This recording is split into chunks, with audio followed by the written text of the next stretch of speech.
Hello everyone, আসসালামু আলাইকুম। আমি শারমিন তানিশা আপনাদের মাঝে নিয়ে আসলাম ছোট্ট একটা ব্লগটা থাকছে আজকে হামির নানা বাড়ির উদ্দেশ্যে। গতকালকে হামির নানা ফোন দিয়েছিল, হামিকে দেখার অনেক ইচ্ছা, তাই হামিকে নিয়ে আমাদের যেতে বলছে। তো যেই কথা সেই কাজ, হামির নানার কথা না রাখলে তো হবেই না। তো আমি আর হামি রেডি হয়ে চলে আসলাম।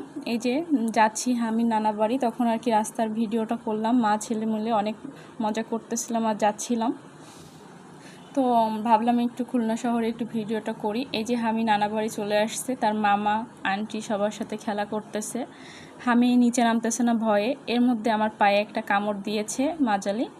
তো এটা হচ্ছে কখন কামড় দিয়েছে এটা আমি পরে বলতেছি আপনাদেরকে। এই যে হামি তার নানার সঙ্গে ঘুরতে আসছে, আমি খুঁজতে বের হয়েছি যে ওরা কোথায় যাচ্ছে। পরে দেখি তারা দোকানে যাবে, নানা আর নাতি মিলে আর কি দোকানে যাচ্ছে খাবার কেনার জন্য। তো আমিও তাদের পিছনে ফলো করতেছি, ওই যে তারা আছে দোকানে যাচ্ছে। এই যে আমি আমাদের এলাকাটা একটু ভিডিও করে দেখাচ্ছি। এই যে আমি গরমে জামা চেঞ্জ করে ফেলছি, প্রচণ্ড আকারে গরম পড়ছে, জানি না কেন। এই যে আমার কাজিনের সঙ্গে আমি আড্ডা দিচ্ছিলাম, আমার কাজিনের বাসায় আসছি, এটা হচ্ছে আমার নোয়া চাচুদের বাসা।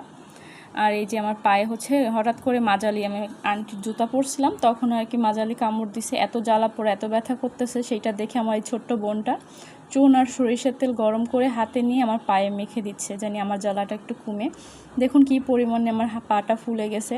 তারপরে পা ব্যথা কমানোর পরে ভাত খেতে বসলাম মুরগির মাংস দিয়ে।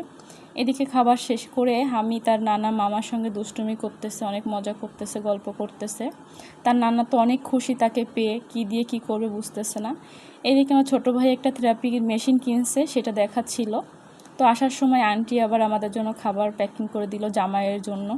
জামাই বললে কথা, খাবার প্যাকিং না করলে হয়।